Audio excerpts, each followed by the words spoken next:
Alors, encore une fois, je suis heureuse de me joindre à vous en cette soirée où l'on souligne l'excellence, un élément essentiel à la réalisation de projets de qualité. Vous le savez, parce que je vous en ai déjà parlé à l'Ordre des architectes, nous sommes très sensibles à la qualité et nous déployons de nombreux efforts afin que soit adoptée une politique québécoise de l'architecture qui établira les critères d'excellence nécessaires à la réalisation d'un environnement bâti de qualité. La qualité architecturale est une démarche qui doit être comprise par l'ensemble des intervenants concernés par un projet, pas seulement les architectes, mais aussi les donneurs d'ouvrages, les entrepreneurs, les citoyens et, bien sûr, vous, chers collègues ingénieurs. On a récemment franchi une étape déterminante de notre démarche en publiant le Livre blanc pour une politique québécoise de l'architecture. Et je vous rappelle que les prochaines élections constituent une occasion unique d'inciter les politiciens à prendre des engagements concrets pour la qualité de notre cadre bâti. Et nous souhaitons que le Livre blanc les inspire. D'ailleurs, je vous invite à participer à ce mouvement en joignant votre voix à la nôtre. Signez sur notre site oaq.com notre déclaration pour une politique québécoise de l'architecture. Il y a déjà 4000 personnes qui l'ont signée. Ajoutez-vous, vous êtes nombreux, juste vous, les ingénieurs, si vous signez tous, on va faire quadrupler, quintupler, vous êtes tellement nombreux comparé à nous.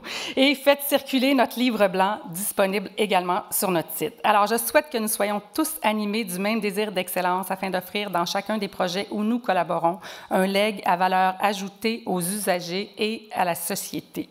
Là-dessus, dans la catégorie bâtiment structure, les nominations sont... Alors, quand dans les premières réunions, on a les architectes qui nous disent « c'est comme de l'origami, mais avec des lamelets collés », comment on réagit? En disant que c'est un des défis qu'il y avait à relever. Et comment on y arrive? En regardant ça d'un œil critique et puis en proposant beaucoup d'options pour arriver à quelque chose qui marche. Et il fallait marier béton, acier et bois. C'est quand même, ça semble peut-être évident, mais ce n'est pas tant que ça. Non, chaque interface entre chaque matériau est un défi important.